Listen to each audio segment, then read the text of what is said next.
नमस्कार क्रिकेट प्रेमींनो आणि मित्रमैत्रिणींनो, कसे आहात तुम्ही सगळे. आज हनुमान जयंती. सर्वप्रथम तुम्हाला सगळ्यांना हनुमान जयंतीच्या हार्दिक शुभेच्छा. मारुतीची कृपा आपल्यावर सदैव राहो. आणि माझ्या चॅनलमध्ये आपलं सगळ्यांचं स्वागत. SRK cricket and entertainment. काल जसं मी म्हणलं होतं तसं चेन्नई विरुद्ध कोलकाता हा सामना होता. त्याचा आज मी पहिल्यांदा रिव्ह्यू सादर करणार आहे. आणि आज जो ब्लॉकबस्टर वीकेंड चालू झाला IPLमध्ये, त्याचे आज 2 सामने आहेत. त्याचा मी प्रिव्ह्यू सादर करणार आहे. सर्वप्रथम हनुमान जयंतीच्या शुभेच्छा. आणि माझं चॅनल जे आहे ते लाईक, शेअर आणि सबस्क्राईब करायला विसरू नका. लिंक जी आहे ती मी डिस्क्रिप्शन बॉक्समध्ये टाकलेली आहे. आणि काल मला आनंद झाला, खूप लोकांनी सबस्क्राईब केलं आणि 101 व्ह्यूज मिळाले माझ्या व्हिडिओला. अशीच मला पाठिंबा द्या. आणि माझं टार्गेट 500 सबस्क्रायबर्सचं आहे. सो माझ्या चॅनलला सबस्क्राईब करा, आपलं क्रिकेटचं नॉलेज वाढवा. आता येतो मूळ मुद्द्याकडे. काल जसं चेन्नई विरुद्ध कोलकाता हा खूप फटाका मॅच होईल अशी अपेक्षा होती, पण ते काही तसं झालं नाही. त्यामुळे डोंगर पोखरून उंदीर निघाल्याची भावना माझ्या मनात आली, कारण खूपच वन सायडेड मॅच झाली. टॉस क्रुशल होता, कारण का चेन्नईच्या विकेटवर जर टॉस जिंकला तर नंतर बॅटिंग करणारी टीम चेस करायला सोपं जातं, अशी हिस्ट्री आहे. कारण का ड्यू पडतो, दव येतं. त्यामुळे कोलकात्याने टॉस जिंकून बरोबर बॉलिंगचा निर्णय घेतला. आणि अपेक्षेप्रमाणे 1 ओव्हर झाल्यानंतरच 2 ओव्हर झाल्यानंतरच त्यांनी मोईन अली आणि दुसऱ्या स्पिनरला बॉलिंग आणलं. त्यांनी जे डेव्हन कॉर्नवेलला ज्या बाउंड्री मिळला होता त्याचा तो स्टार्ट मिळत होता, पण त्याची विकेट गेली. आणि पाठोपाठ सचिन रवींद्रची सुद्धा विकेट गेली. त्यामुळे चेन्नईचा संघ अडचणीत परत एकदा आला. पण राहुल त्रिपाठीने एक बाजू लढवून धरण्याचा प्रयत्न केला आणि विजय शंकरनी चांगले शॉट्स मारले, 6 मारले. विजय शंकर चांगल्या टचमध्ये आला असं वाटत असतानाच जो फायनल लेगला होता फिल्डर, त्या हातात कॅच देऊन तो बाद झाला. अगदी म्हणजे नको त्यावेळी बाद झाला. त्याच्यानंतर शिवम दुबे आला बॅटिंगला. शिवम दुबे पण जास्त काही करू शकला नाही, त्याकडनं खूप अपेक्षा होत्या. त्यांनी मला वाटतं 1-2 चौकार मारले असतील. शिवम दुबे आऊट झाला, त्रिपाठी पण आऊट झाला. चेन्नईचा संघ खूप संकटात सापडला होता. वाटलं होतं धोनी बॅटिंगला येईल, पण जडेजा आला पहिल्यांदा बॅटिंगला. जडेजाही आऊट झाला. मग अश्विन आला बॅटिंगला. मग अश्विन आऊट झाल्यानंतर 72ला 5 का 6 विकेट होत्या. 7 विकेट होत्या. तेव्हा धोनी आला. 6 ओव्हर बाकी होत्या. मला वाटलं होतं धोनी फिनिश करेल आणि 140पर्यंत CSKला पोचवेल, पण तसं काही झालं नाही. धोनी LBW आऊट झाला. अंपायर्स कॉलमुळे त्याला आऊट व्हावं लागलं. पण काही जणांच्या मते तो डिसिजन चुकीचा होता. असो, पण आऊट झाला धोनी आऊट झाल्यानंतर तळातल्या काही फलंदाजांनी बाउंड्र्या मारत CSKला निदान 100 धावांचा टप्पा तरी पार करून दिला. आता 100 धावांचा टप्पा पार केल्यावर हे लक्ष खूपच सोपं होतं, कारण चेन्नई असं पहिल्यांदा झालं की चेपॉकमध्ये 100च्या 103वरच डाव त्यांचा संपला आहे. कमीत कमी त्यांनी 20 ओव्हर तरी खेळले, त्यांचे 10 गडी बाद झाले नाही. हीच पॉझिटिव्ह गोष्ट. त्यानंतर कोलकात्याची इनिंग चालू झाली. अपेक्षेप्रमाणे चेन्नईला जर जिंकायचं होतं या मॅचमध्ये तर पहिल्या 6 ओव्हरमध्ये त्यांना स्पिनर्स आणायला पाहिजे होते, अश्विन, जडेजा आणि नूर अहमद. त्यांनी काही केलं नाही, ती चूक केली असं मला वाटतं. तर विकेट्स मिळाल्या असत्यात 6 ओव्हरमध्ये 2-3, 3 ते 4, तर कुठेतरी मॅच जरा बनली असती. पण डिकॉक आणि सुनील नारायणनी फटकेबाजी चालू केली. त्यांनी पुल शॉटनी मारलेले 6 तर एक अप्रतिम होते. डिकॉक आऊट झाला 46 स्कोअरवर. नंतर सुनील नारायण फटकेबाजी चालू ठेवतच होता. नंतर तो आऊट झाला. अश्विनने त्याची विकेट घेतली. पण आता जरी आऊट झाला तरी धावा एवढ्या नव्हत्या आणि विकेट्स हातात होते. त्यामुळे कोलकाता सहज पार करेल लक्ष हे स्पष्ट दिसत होतं, आणि तसंच झालं. कोलकात्याने 10 ओव्हर्स कमी असताना हेच लक्ष पार केलं आणि एक दिमागदार विजय मिळवून दिला. 2012 नंतर कोलकाता प्रथमच चेन्नईला मध्ये जाऊन चेपॉकमध्ये पराभूत केल्याची पराक्रम त्यांनी गाजवला आणि चेन्नईला दुर्दैवाने पराभव स्वीकारावा लागला. पण हा चेन्नईसाठी म्हणजे विसरण्यासारखा एक सामना होता. अजूनही थोडी आशा आहे, कारण का 8 सामने बाकी आहेत चेन्नईचे. यातले 7 जिंकायचे आहेत त्यांना, आणि चांगल्या नेट रन रेटसुद्धा त्यांचा निगेटिव्हमध्ये तो सुधारायचा आहे. हे आशा करू ते होईल चेन्नईसाठी वर्कआउट. त्यासाठी मला पर्सनली असं वाटतं की धोनीने 5 नंबरला बॅटिंगला यायला पाहिजे. तुम्हाला काय वाटतं तुम्ही जरूर कमेंटमध्ये कळवा. हा झाला कालचा सामना.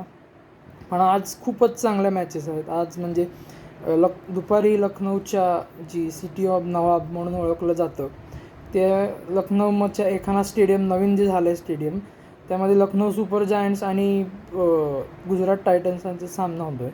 दोघंही संघांनी मागचे सामने चांगले जिंकलेले आहेत, त्यामुळे दोन्ही संघ एक चांगल्या गुड टचमध्ये आहेत.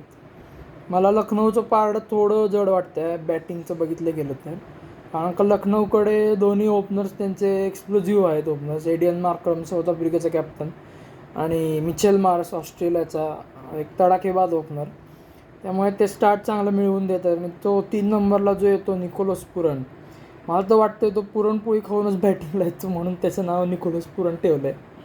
असो चेष्टा अपाट, तो काय फटकेबाजी करतो. म्हणजे त्याचे रेंज आणि त्याचे टायमिंग आणि शॉट्स, त्याची प्लेसमेंट क्या बात आहे. म्हणजे बोलणं न बोललेलंच बरं त्याबद्दल. त्याला जर आऊट काढलं तर गुजरातसाठी चांगलं होईल. निकोलस पुरन नंतर जो ऋषभ पंत आहे त्या IPLमधला सगळ्यात महागडा खेळाडू ठरला. तो त्याचं नाव लौकिकाप्रमाणे त्याचा अजून चाचीचा खेळ करता आला नाही आहे. सो त्याकडनं खूप एक्सपेक्टेशन आहेत लखनौला. नंतर त्यांचे आयुष बदोनीसारखा खेळाडू आहे, परत अब्दुल समद आहे आणि किलर मिलर ज्याला ओळखला जातो असा डेव्हिड मिलर फिनिशर आहे. त्यामुळे एक बॅलन्स्ड बॅटिंग युनिट आहे त्यांचं. बॉलिंगमध्ये पण लखनौचा विचार केला तर रवी विष्णोईसारखा स्पिनर आहे, परत आवेश खान आहे, परत असे बरेच त्यांच्याकडे खेळाडू आहेत. त्यामुळे लखनौ होम ग्राउंडवर खेळते त्यामुळे त्यांचं पारडं किंचित जड आहे असं मला वाटतं. तरी क्रिकेट एकाही होऊ शकतं. आता आपण गुजरातकडे येऊ. गुजरातनी मागचा सामना खूपच दिमागदार पद्धतीने जिंकला राजस्थान विरुद्ध 50 रन्सनी. गुजरातचे एक 2-3 खेळाडू खूप मॅच विनर चांगले आहेत. साई सुदर्शन जो म्हणजे इंडियासाठी पण चांगला आहे, असं एवढं टॅलेंटेड खेळाडू जो 360 डिग्री बॅटिंग करतो AB डिव्हिलियर्ससारखी. शुभमन गिल तो तर प्रिन्स ऑफ इंडिया आहेच आहे, तोही त्यांचा महत्त्वाचा खेळाडू, कॅप्टन आहे तो. त्यानंतर 3 नंबरला बॅटिंगला येतो जॉर्ज द बॉस. तो म्हणजे संघाचा आपलं जसं विराट कोहली इंडियासाठी बॅटिंगला येतो 3 नंबरला, तसं तो रीड की हड्डी म्हणतात बॅटिंगची, तो आहे तो जॉर्ज बटलर. त्यानंतर त्यांचे खेळाडू जे मिडल ऑर्डरमध्ये ते आहेत राहुल टेवटिया वगैरे असे खेळाडू आहेत त्यांच्याकडे, खूप चांगले खेळाडू आहेत. परत शाहरुख खान आहे, तो चांगली हिटिंग ॲबिलिटी आहे. आणि डेथमध्ये त्यांचा ऑलराऊंडर आहे, T20चा मास्टर आहे तो रशीद खान, तो पण एक चांगला आहे त्यांच्याकडे. आणि तो रशीद खान सध्या फॉर्ममध्ये आला आहे, त्यामुळे ते गुजरातसाठी सोन्याहून पिवळं झालं आहे सगळं. अजून त्यांच्याकडे बॉलिंगमध्ये पण भरपूर ऑप्शन्स आहेत, स्पिनर्स आहेत. साई किशोर हा एक चांगला IPLमध्ये आत्ता कामगिरी करतो आहे. परत आवेश खान आहे त्यांच्याकडे. परत बॉलिंगमध्येही ऑप्शन आहेत चांगले त्यांच्याकडे. बॉलिंगमध्ये पण त्यांची स्ट्रॉंग आहे. मोहम्मद सिराज आहे, सिराज मिया. मला कळलं नाही RCBने सिराजला का सोडलं. असो, पण गुजरातसाठी तो चांगली कामगिरी करतो आहे. मागच्या मॅचमध्ये त्यांनी 4 विकेट घेतल्या होत्या हैदराबाद विरुद्ध. त्यामुळे पहिली मॅच तर खूपच एक्सायटेड आहे मी त्यासाठी. आता एक 3 तासावर मॅच आलेली आहे, त्यामुळे प्रेडिक्शनचा जर विचार केला तर 16-40 आहे. 60 लखनौ जिंकेल असं वाटतं आणि 40 चान्स गुजरात टायटन्सला आहे, considering the fact that they are playing in from their home ground. हे झाली पहिली मॅच. दुसरी मॅच आहे सिटी ऑफ निझाम्स असं म्हणलं जातं, बिर्याणी स्पेशल, हैदराबादमध्ये. हैदराबादचे उप्पल राजीव गांधी इंटरनॅशनल स्टेडियममध्ये ही मॅच होती. ही मॅच आहे हैदराबाद विरुद्ध पंजाब किंग्स. हैदराबादचा जर विचार केला तर IPL सुरू व्हायच्या वेळेला सगळ्यांना वाटलं होतं की हैदराबाद 200च्या पुढे रन्स करेल, 300चा टप्पा ओलांडेल, पण तसं काही झालं नाही. हैदराबादचा फॉर्मच सध्या नाही आहे त्यांच्याकडे. हैदराबादला एक चांगली अपॉर्च्युनिटी आहे आणि त्याचं जे पिच आहे हैदराबादचं ते म्हणजे दोन्हीसाठी म्हणजे टॉस जिंकून प्रथम बॅटिंग घेतली त्यासाठी पण चांगलं आहे आणि चेस करण्यासाठी पण चांगलं आहे. याचा विचार करता टॉसचा एवढा काही फरक पडणार नाही असं मला वाटतं आहे. म्हणजे दोन्ही टीमचा विचार केला तर पहिली हैदराबादकडे येऊ आपण. हैदराबादकडे खूपच चांगलं बॅटिंग युनिट त्यांचं एक्सप्लोजिव्ह. अभिषेक शर्मा जो युवराज सिंगचा वारसादार असा समजला जातो तो आहे. ट्रॅव्हिस हेड आहे, तो तर माहितीच आहे आपल्याला, आपल्या जे इंडियासाठी तो हेडेक डोकेदुखी म्हणतो असा आहे तो आहे. परत ईशान किशन आहे, पॉकेट डायनामिक. ईशान किशन आहे, परत नितीश कुमार रेड्डी आहे जो ऑस्ट्रेलियात झालेल्या बॉर्डर गावस्कर ट्रॉफीमध्ये त्यांनी एक शतक झळकावलं होतं. असे बरेच चांगले खेळाडू आहे. आपलं क्लासेन आहे, T20 स्पेशलिस्ट आहे. खाली पॅट कमिन्स आहे जो ऑलराऊंडर आहे.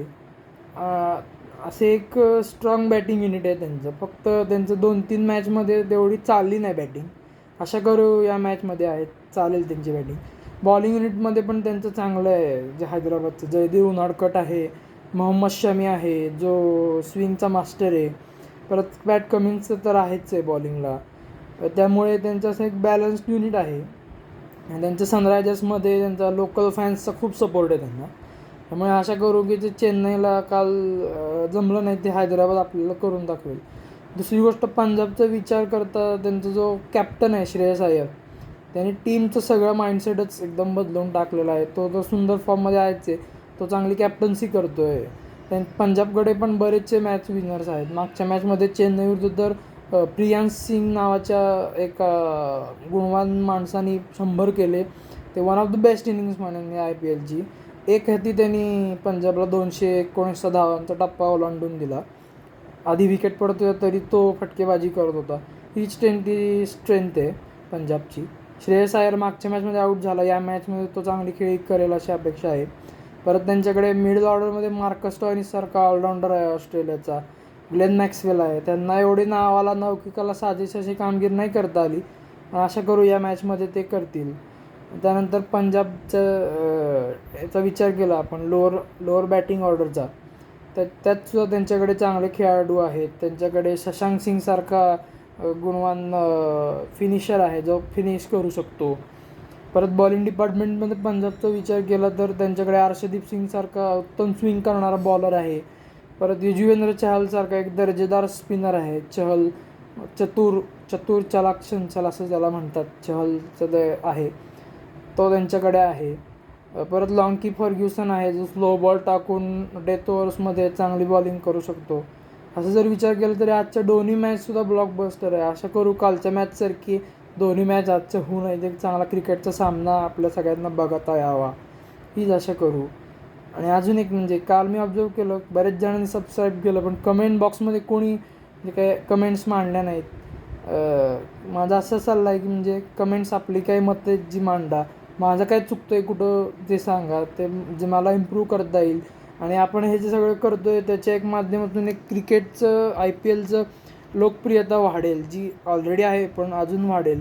आणि IPLमुळे आपण जे समालोचना माझ्या जे आहे त्याच्यातनं एक इंडियन टॅलेंट लोकांना कळेल क्रिकेट, आणि जे की हेल्प करेल आपलं इंडियन क्रिकेट टीमचं नवीन नवीन खेळाडू आहेत त्यांना क्रिकेट कसं खेळायचं, पिचच्या कंडिशन्सचा कसा विचार करायचा, त्यानुसार कशा टीम मॅनेजमेंट टीम सिलेक्शनमध्ये बदल करायचे हे जे आहे ते त्यांना कळेल आणि आपल्या इंडियाचा विकास होईल. हेच माझा एवढा इंटेंट आहे या चॅनलमागे, बाकी काही नाही आहे. तर तुम्ही चॅनलला लाईक शेअर आणि सबस्क्राईब करा. मी पूलसुद्धा एक टाकलेत, क्वेश्चन्स टाकलेत, क्वेश्चन आन्सर सेशन टाकलेत, क्विज टाकणार आहे जेणेकरून एक क्रिकेट विषयी सगळ्यांच्या मनात एक चौकस बुद्धी निर्माण होईल अशी मला आशा आहे. सो आज मी एक्सायटेड आहे. बघू मॅचचं काय होतं आहे, दोन्ही मॅचचं काय होतं आहे. या दोन्ही मॅचचा जो रिव्ह्यू आहे तो उद्याच्या दिवशी मी सादर करेन. आणि उद्याही दोन्ही मॅच आहेत. उद्या पहिली मॅच जयपूरला राजस्थान विरुद्ध बेंगलोर, आणि दुसरी मॅच आहे दिल्ली विरुद्ध मुंबई, ही आहे दिल्लीच्या फिरोजशाह अरुण जेटली स्टेडियमवर. सो बघूया काय होतं आहे. Until then good bye bye. So आता भेटू उद्या.